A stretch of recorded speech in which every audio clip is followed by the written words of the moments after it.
Prayojuk Che, International Institute of Hotel Management is one of the best hotel schools in the world, held by 50 countries. Join IIHM.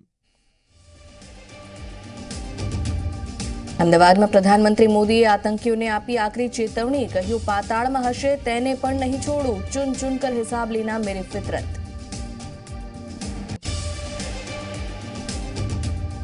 ગાંધીનગરના રાયસણમાં માતા હીરાબાને મળ્યા પ્રધાનમંત્રી મોદી, ખબર અંતર પૂછીને મેળવ્યા આશીર્વાદ.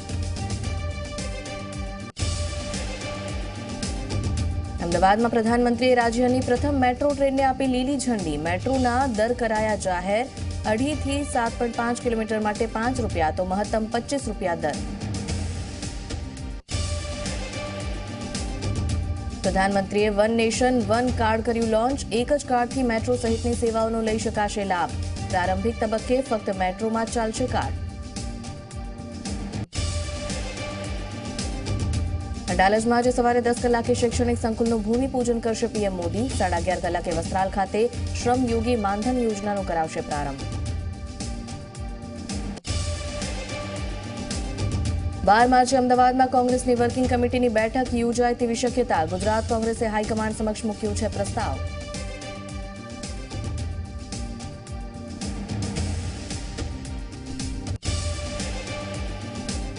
Prayojuk Che, International Institute of Hotel Management is one of the best hotel schools in the world, held by 50 countries. Join IIHM.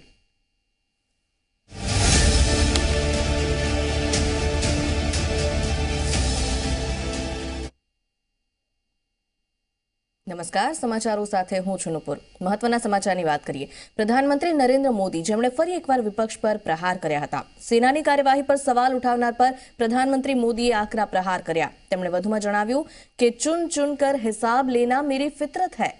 તો વધુમાં કહ્યું કે પાતાળમાં છુપાયેલા હશે તેમને પણ નહીં છોડી.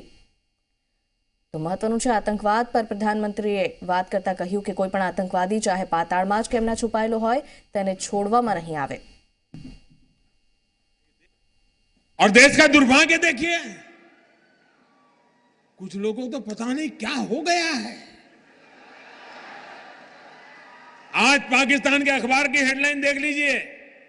भारत के नेताओं जो बयानबाजी करते हैं वो पाकिस्तान के न्यूज पेपर की हेडलाइन बन जाती है.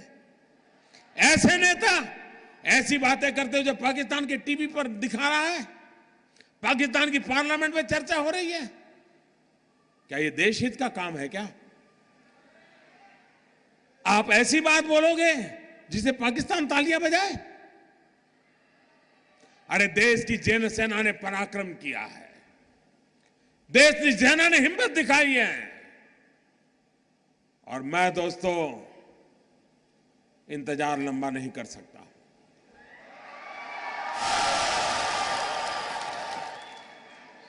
चुन चुन करके हिसाब लेना ये मेरी फितरत है.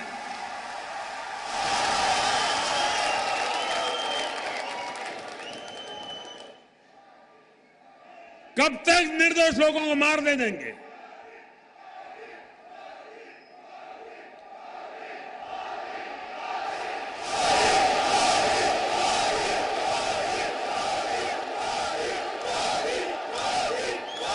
आप दोस्तों बताइए मुझे, आपको हमारे देश की सेना पर भरोसा है? उनकी बातों पर भरोसा है? वो जो कहते हैं उस पर आप विश्वास करते हैं? सेना जो कहे उस पर मुझे विश्वास करना चाहिए, सेना जो कहे उसको मुझे मानना चाहिए. लेकिन कुछ लोग हैं जिनको सेना की बात भी पसंद नहीं थी. अरे मोदी की बात मत मानो भाई, मैं नहीं कहता हूं मेरी बात मानो, कम से कम सेना पर तो अविश्वास मत करो. आतंकवाद के खिलाफ लड़ना चाहिए कि नहीं लड़ना चाहिए? आतंकवाद को जड़ मूल से उखाड़ना चाहिए कि नहीं उखाड़ना चाहिए? आप मुझे बताइए, कौन पार्टी है जो ये काम कर सकती है? ईमानदारी से बताइए, कौन कर सकता है?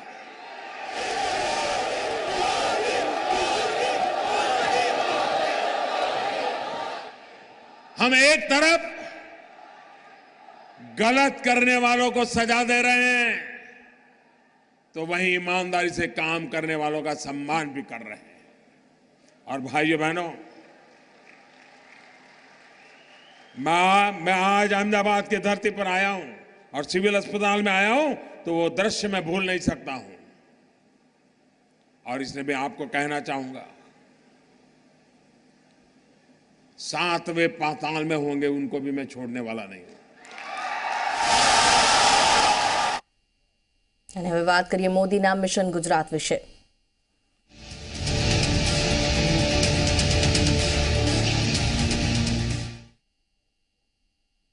સોમવારે જુદા જુદા કાર્યક્રમોમાં હાજરી આપ્યા બાદ પ્રધાનમંત્રી મોદી આજે પણ કેટલાક કાર્યક્રમોમાં હાજરી આપવાના છે। સવારે 10 વાગ્યાથી કાર્યક્રમ શરૂ થશે। તેઓ અડાલજ ખાતે સૌપ્રથમ અન્નપૂર્ણા ધામના પ્રાણ પ્રતિષ્ઠા મહોત્સવમાં હાજરી આપશે। અહીં શૈક્ષણિક સંકુલનું પણ ભૂમિપૂજન કરશે। તો પંચતત્વો આધારિત આ મંદિર જે બનાવવામાં આવ્યું છે, અહીં પ્રધાનમંત્રી પહોંચશે અને અડાલજના કાર્યક્રમ બાદ પ્રધાનમંત્રી મોદી વસ્ત્રાલ પહોંચશે। અહીં શ્રમયોગી માનધન યોજનાની શરૂઆત તેઓ કરાવશે અને જનસભાને પણ સંબોધન કરવાના છે।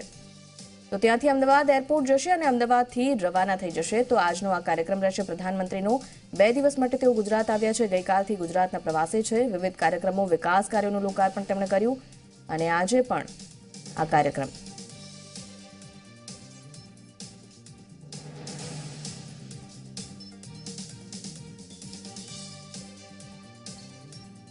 તો ગઈકાલે પ્રધાનમંત્રી મોદીએ માતાની મુલાકાત પણ લીધી હતી। માતા હીરાબાના ખબર અંતર પૂછવા માટે તેઓ પહોંચ્યા અને આશીર્વાદ લીધા તેમણે માતાના। તો જ્યારે ગુજરાત આવે પ્રધાનમંત્રી પ્રયાસ ચોક્કસ કરતા હોય છે કે માતાને મળી શકે। તો ગઈકાલે પણ તેમણે માતા સાથે ખાસ મુલાકાત કરી, તેમના આશીર્વાદ મેળવ્યા, ખબર અંતર પૂછ્યા હીરાબાના। તો માત્ર 15 મિનિટની આ મુલાકાત હતી। 15 મિનિટ માટે તેમણે પોતાની માતા સાથે સમય ગાળ્યો।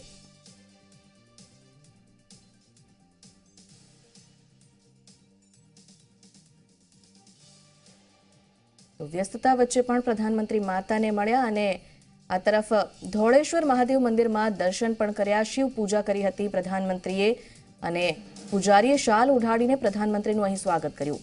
તો હર હર મહાદેવના નાદથી ધોળેશ્વર મહાદેવ પરિસર ગુંજી ઉઠ્યું હતું।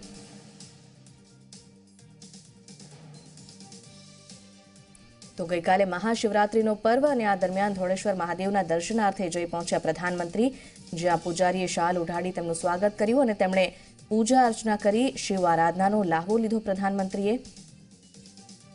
તો ગુજરાતમાં જ્યારે છે ધોળેશ્વર મહાદેવના દર્શન કરીને તેમણે ધન્યતા અનુભવી શિવરાત્રીના મહાપર્વ પર। તો સાથે અનેક સાધુ સંતો, મહંતો પણ જોવા મળ્યા અને પૂજારીએ તેમને પૂજા કરાવી।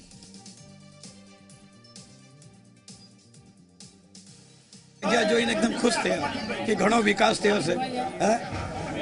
બરાબર પાણી આવે છે કે નહીં આ પૂછ્યો। પાણી મેં કહ્યું પાણી તો ડેમ આગળ બાંધ્યો છે, અહીંયા ક્યાંથી આવશે? બીજી કોઈ ચિંતા વ્યક્ત કરી હોય એમણે? ના બીજો કશું। તો પ્રધાનમંત્રી મોદી જે 2 દિવસના ગુજરાત પ્રવાસે છે, પ્રથમ દિવસે પ્રધાનમંત્રીએ અનેક વિકાસના કાર્યોને ખુલ્લા મૂક્યા છે। જામનગરમાં નવી હોસ્પિટલનું લોકાર્પણ કર્યું, ત્યારબાદ અમદાવાદમાં વિશ્વ ઉમિયાધામનું ભૂમિપૂજન કર્યું અને ત્યાંથી વસ્ત્રાલ પહોંચ્યા, જ્યાં મેટ્રોને લીલી ઝંડી આપી અને નવી સિવિલ હોસ્પિટલનું પણ લોકાર્પણ કર્યું પ્રધાનમંત્રીએ। ગઈકાલના તેમના આ મહત્વના કાર્યક્રમો રહ્યા અને આજે પણ અગત્યના કાર્યક્રમો જેમાં હાજરી આપવાના છે। અડાલજ જશે, ત્યારબાદ વસ્ત્રાલ આજનો કાર્યક્રમ છે પ્રધાનમંત્રીનો।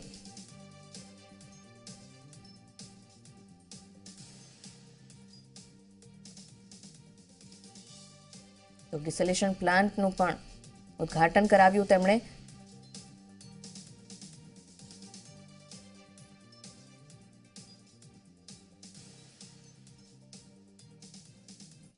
અને હવે વાત કરીએ મેટ્રોમાં મોદી વિશે।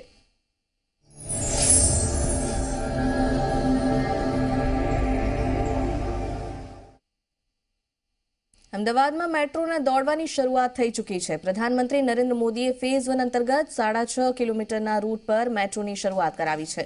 વસ્ત્રાલ ગામ ખાતેના મેટ્રો સ્ટેશન પર પહોંચી મેટ્રોનું લોકાર્પણ કર્યું પ્રધાનમંત્રીએ। ત્યારબાદ મેટ્રો ટ્રેનને લીલી ઝંડી આપીને પ્રસ્થાન કરાવ્યું અને સાથે પોતે પણ 6.5 કિલોમીટરના આ રૂટની મુસાફરી કરી। આની સાથે ફેઝ 2ની મેટ્રો માટે પણ તેમણે ખાતમુહૂર્ત કરાવ્યું છે। તો પહેલી મેટ્રો ટ્રેન જે શરૂ થઈ ગઈ છે અમદાવાદમાં અને એક બાદ એક તમામ ફેઝનું કામકાજ ચાલુ છે. ફેઝ 2નું પણ ખાતમુહૂર્ત કરવામાં આવ્યું પ્રધાનમંત્રીના હસ્તે.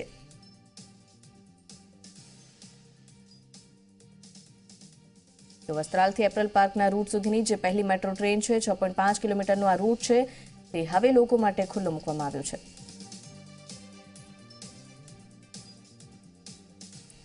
તો પ્રધાનમંત્રી નરેન્દ્ર મોદીએ મેટ્રો ટ્રેનનું લોકાર્પણ કર્યું અને મેટ્રો ટ્રેનને લીલી ઝંડી આપીને વસ્ત્રાલ ગામથી એપરલ પાર્કના 6.5 કિલોમીટર રૂટનું લોકાર્પણ કર્યું છે. ત્યારબાદ તેઓ મેટ્રો ટ્રેનમાં સવારી કરીને પહોંચ્યા. આ પ્રસંગે રાજ્યપાલ ઓપી કોહલી અને સીએમ રૂપાણી પણ હાજર રહ્યા. તો પ્રધાનમંત્રીએ મેટ્રો ટ્રેનમાં સવાર બાળકો સાથે મુસાફરી કરી અને મેટ્રો વિશે વાત પણ કરી. આ સાથે ફેઝ 1માં કુલ 39.25 કિલોમીટરના રૂટમાં મેટ્રો દોડવાની છે. 39.25 કિલોમીટરના રૂટમાં 32 સ્ટેશન હશે, જેમાંથી પૂર્વ પશ્ચિમ કોરિડોરમાં 17 સ્ટેશન, ઉત્તર દક્ષિણ કોરિડોરમાં હશે 15 સ્ટેશન. વસ્ત્રાલથી થલતેજ વચ્ચેનો પૂર્વ પશ્ચિમ કોરિડોર બની રહ્યું છે અને એપીએમસીથી મોટેરા વચ્ચેનો ઉત્તર દક્ષિણ કોરિડોર બની રહ્યું છે. તો પૂર્વ પશ્ચિમ કોરિડોરનું અંતર 20.73 કિલોમીટર, જ્યારે ઉત્તર દક્ષિણ કોરિડોરનું 18.25 કિલોમીટર છે અને 7 કિલોમીટર અંડરગ્રાઉન્ડ ટનલ પણ મેટ્રો દોડશે તેના પર.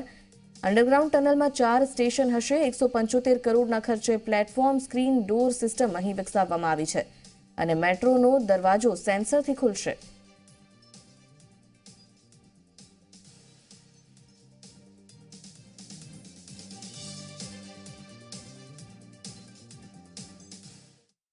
આ શહેરીજનો જે ઘણા વખતથી રાહ જોતા હતા અને ખૂબ ઉત્સુકતા હતી, એ હવે સમય પૂરું થયા છે અને અમે એને ઝડપથી ઝડપ એ અમારી એક ટ્રેન તો પરમ દિવસથી ચાલશે અને બીજી ટ્રેન પણ તૈયાર કરીએ છીએ કે જેટલા ઝડપથી બને એ લાભ લોકોને મળી શકે. અમારા જે જીએમઆરસીના બોર્ડ છે, એ બોર્ડે ટિકિટના દર નક્કી કરી દીધી છે અને અમે ટિકિટ એવા રાખીએ છીએ જે આ વિસ્તારના લોકોને પોસાય અને બહુ વધારે ન હોય. પ્રધાનમંત્રી નરેન્દ્ર મોદી અમદાવાદની મેટ્રો જે ટ્રેન છે તેનું લોકાર્પણ કરી દીધું છે. આ દરમિયાન પ્રધાનમંત્રી જ્યારે સવાર હતા ત્યારે આપ જોઈ શકો છો પ્રથમ પાયલટ, પ્રથમ ડ્રાઈવર. આમ તો આ ટ્રેન છે જે ડ્રાઈવર લેશે, પરંતુ ગૌરાંગ દરજી કે જેમને અનુભવ મળ્યો, એક લાવો મળ્યો. ગૌરાંગભાઈ, શું ફિલિંગ છે હાલમાં? બહુ સ્પેશિયલ ફિલિંગ છે જે હમણાં આ મોકામાં મને મળી રહી છે, તો બહુ જ સ્પેશિયલ છે અમારા માટે, બંને માટે બહુ. આમ તો આ જે ટ્રેન છે ડ્રાઈવર લેશે, કઈ રીતનું તમે ઓપરેશન કર્યું અંદર? અત્યારે ઓપરેશન ડ્રાઈવરલેસ થયું નથી ફૂલ્લી, જો કે અત્યારે તો અમે મેન્યુઅલી ચલાવીએ છીએ. આગળ ફ્યુચરમાં ડ્રાઈવરલેસનો ઓપ્શન છે, જ્યારે ત્યારે ફ્યુચરમાં થશે ત્યારે બહાર પડશે બધાને. અંદરની જે સુવિધા છે એની સુવિધાની વાત કરીએ તો ખાસ કયા પ્રકારની સુવિધા છે? સુવિધા માટે વાત કરીએ તો સ્પેશિયલી પેસેન્જર્સ માટે એસી છે.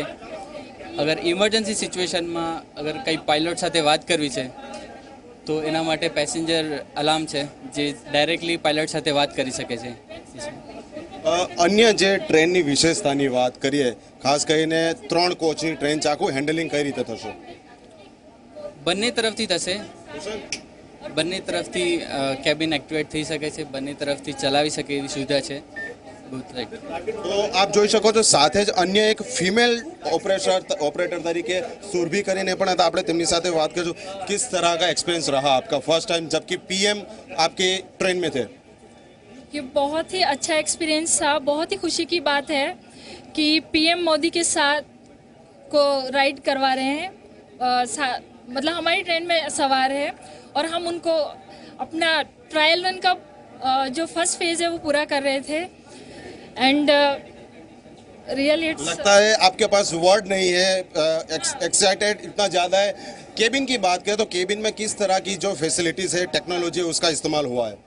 केबिन में सर मेन हमारा जो ट्रेन जो है वो पैसेंजर सेफ्टी के लिए मेन पैसेंजर हम डील करते हैं पैसेंजर्स के साथ. तो फिर जब भी हमें कुछ भी हमें पैसेंजर सेफ्टी को ध्यान में लेके होना होता है, तो ये फुल मॉडर्न टेक्नोलॉजी के साथ है. તો આ હતા જે પ્રથમ મેટ્રો ટ્રેન અમદાવાદમાં દોડી કે જેનામાં પ્રધાનમંત્રી પોતે સવાર હતા અને તેના જે ક્રૂ કેબિન હતા, એટલે કે જે તેના પાયલટ કહી શકાય, ડ્રાઈવર કહી શકાય, ટ્રેનના સુરભી તેમનું નામ હતું. તેમને પોતાનો જે અનુભવ છે તે વર્ણવ્યો છે અને તે શબ્દોમાં પોતાનો અનુભવ વર્ણવી નથી શકતા, પરંતુ તેમણે જે ઝી 24 કલાક સાથે એક્સક્લુઝિવ વાત કરી તેના પરથી એક અંદાજ આવી જાય છે કે જ્યારે પ્રધાનમંત્રી જે ટ્રેનને ફ્લેગ ઓફ કરતા હોય, જે ટ્રેનમાં પ્રધાનમંત્રી પોતે સવાર હોય, તે ટ્રેન ચલાવવાનો તેમનો અનુભવ કેવો રહ્યો હશે. કેમેરા પર્સન અરવિંદ સોલંકી સાથે અર્પણ કાયદાવાલા ઝી 24 કલાક. તો પ્રધાનમંત્રીએ મેટ્રોનો પ્રારંભ કરાવ્યો છે અને 2 દિવસ બાદ એટલે કે 6મી માર્ચથી નાગરિકો માટે પણ આ મેટ્રોની મુસાફરી શરૂ થઈ જવાની છે. તો લોકોના મનમાં એ સવાલ પહેલા હશે કે મેટ્રોમાં મુસાફરી કરવી મોંઘી હશે કે સસ્તી. તો તંત્ર દ્વારા મેટ્રોની ટિકિટના દર પણ જાહેર કરવામાં આવ્યા છે. મિનિમમ ભાડું 5 રૂપિયા રાખવામાં આવ્યું છે, જે દર 2.5 કિલોમીટર સુધી માટે છે અને એ પછી 2.5 કિલોમીટરથી 7.5 કિલોમીટર માટે 10 રૂપિયાનું ભાડું નક્કી કરવામાં આવ્યું છે અને વસ્ત્રાલ ગામથી થલતેજ સુધીનું મહત્તમ ભાડું 25 રૂપિયા જેટલું રાખવામાં આવ્યું છે. જો કે હાલ તો 6.5 કિલોમીટરનો રૂટ જ શરૂ કરવામાં આવ્યો છે, તેથી આ રૂટ પર 10 રૂપિયામાં મુસાફરી કરી શકાશે અને જો 2.5 કિલોમીટર સુધીમાં સ્ટેશન આવી જતું હોય તો તેના માત્ર 5 રૂપિયા થશે.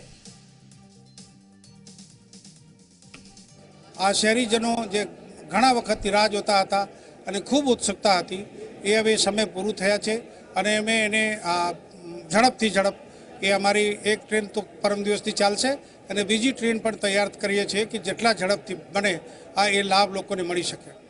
અમારા જે જીએમઆરસીના બોર્ડ છે એ બોર્ડે ટિકિટના દર નક્કી કરી દીધી છે અને અમે ટિકિટ એવા રાખીએ છીએ જે આ વિસ્તારના લોકોને પોસાય અને બહુ વધારે ન હોય. તો પ્રધાનમંત્રીએ લોન્ચ કર્યું વન નેશન વન કાર્ડ. તમામ પરિવહન માટે કરશે ટિકિટનું કામ. મુસાફર આ કાર્ડને ડેબિટ ક્રેડિટ કાર્ડ જેમ વાપરી શકશે અને દેશભરમાં એક જ કાર્ડથી થઈ શકશે પેમેન્ટ.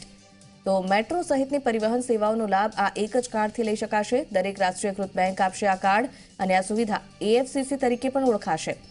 એએફસીસી એટલે ઓટોમેટિક ફેર કલેક્શન કાઉન્ટર. વિશ્વના માત્ર 6 જ રાષ્ટ્રમાં આવી સુવિધા ઉપલબ્ધ છે. તો પ્રારંભિક તબક્કે કાર્ડ માત્ર મેટ્રોમાં ચાલશે. બાદમાં બીઆરટીએસ અન્ય સિવિક સેવાને લઈને પણ આ લાભ લઈ શકાશે.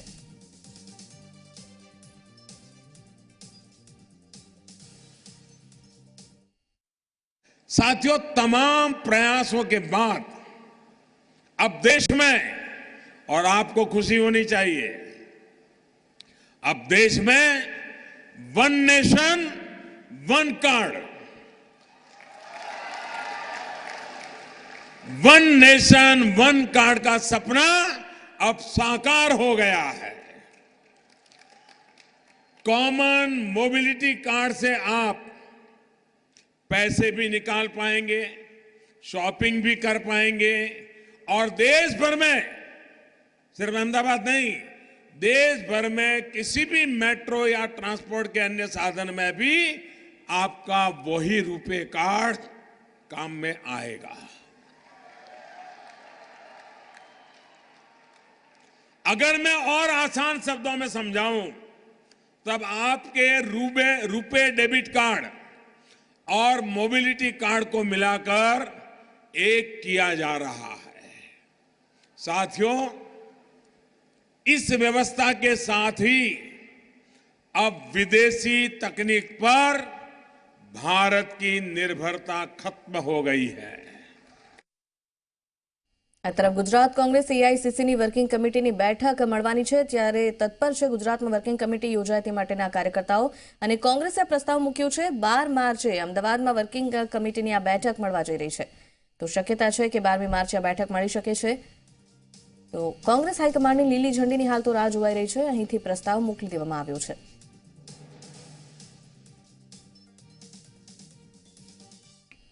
અન્ય સમાચારો પર નજર કરીશું એક બ્રેક બાદ.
Welcome back. ગઈકાલે મહાશિવરાત્રીનો પર્વ હતો ત્યારે શિવરાત્રીને લઈને તમિલનાડુના કોઇમ્બતુરમાં આદિ યોગી શિવની ભવ્ય આરતી કરવામાં આવી. 112 ફૂટ ઊંચી પ્રતિમાની આરતી અહીં ઉતારવામાં આવી ત્યારે નગારા અને વાદ્યો વગાડીને સંગીતમય આરતી ઉતારવામાં આવી. આ સમયે હજારોની સંખ્યામાં શ્રદ્ધાળુઓ હાજર રહ્યા. આરતી બાદ જુદા જુદા કાર્યક્રમો પણ યોજાયા. તો તેમાં ફકીર ખેતા એન્ડ ગ્રુપે ધમાકેદાર પરફોર્મન્સ પણ આપ્યું. મહત્વનું છે 2017માં આદિ યોગી ઈશા યોગ પરિસરમાં શિવજીની 112 ફૂટ ઊંચી પ્રતિમાની સ્થાપના કરવામાં આવી હતી અને આ પ્રતિમાની કલ્પના સદગુરુ જગ્ગી વાસુદેવે કરી હતી.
जो तुम्हारी उल्फत में खो गया है वो तुम्हारी उल्फत में खो गया.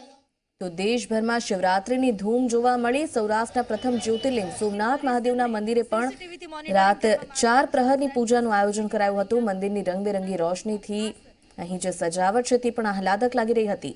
મોટી સંખ્યામાં ભક્તો ઉમટી પડ્યા હતા. રાત્રે પણ અનેક શ્રદ્ધાળુઓ જુદી જુદી પૂજામાં ભાગ લેવા માટે પહોંચ્યા. આ તરફ જૂનાગઢમાં શિવરાત્રીને લઈને સાધુઓનું સરઘસ નીકળ્યું. સરઘસમાં જુદા જુદા કરતબો સાધુઓએ રજૂ કર્યા અને મધરાત્રે 12 વાગ્યે મૃગી કુંડમાં સ્નાન કર્યું. તો મોટી સંખ્યામાં લોકો સાધુઓનું સરઘસ જોવા પણ ઉમટી પડ્યા.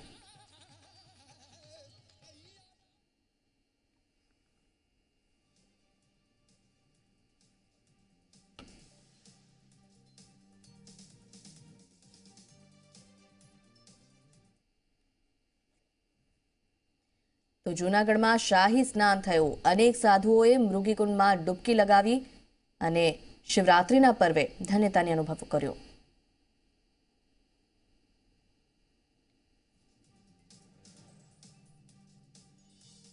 તો મૃગીકુંડમાં ડૂબકી લગાવવાનું વિશેષ મહત્વ છે.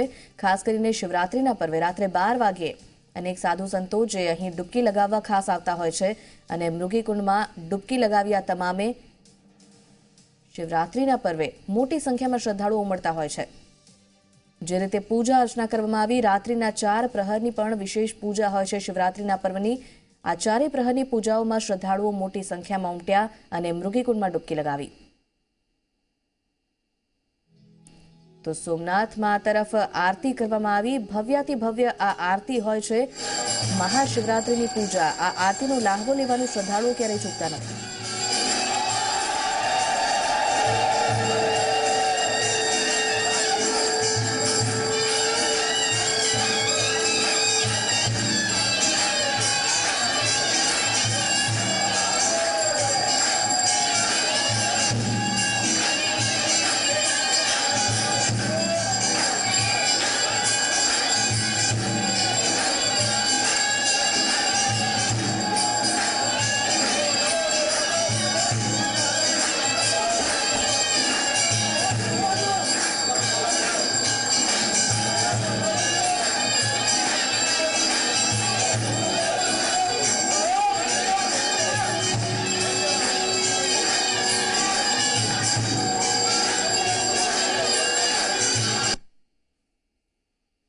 તો જૂનાગઢમાં શાહી સ્નાન થયું. અનેક સાધુઓએ મૃગીકુંડમાં ડૂબકી લગાવી ધન્યતાનો અનુભવ કર્યો અને આ તરફ વિવિધ વિસ્તારોમાં જે રીતે શિવ પૂજા કરવામાં આવી તેના દ્રશ્યો આપ જોઈ રહ્યા છો.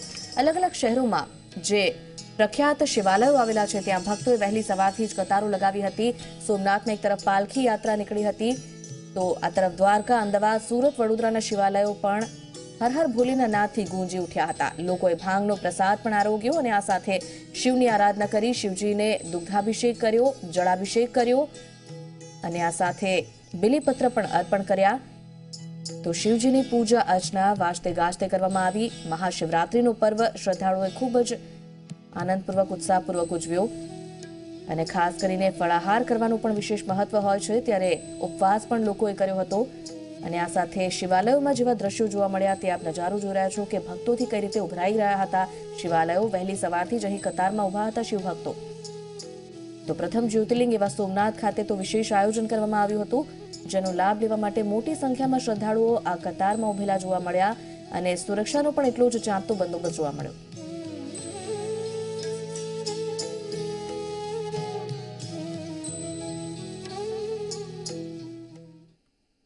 આગળ થોડી વારમાં જો ટોપ 25 સમાચાર નુપુર દાણી સાથે. જોતા રહો ઝી 24 કલાક. in association with ऑलवेज लगेगा स्वेटर आज ही खरीदा है. आपके खेत की फसलों को जानवरों के उपद्रव से बचाइए. लगाइए वी-मोक्स झटका machine. Sanghi Cement, Saudi nahi, Sanghi mango.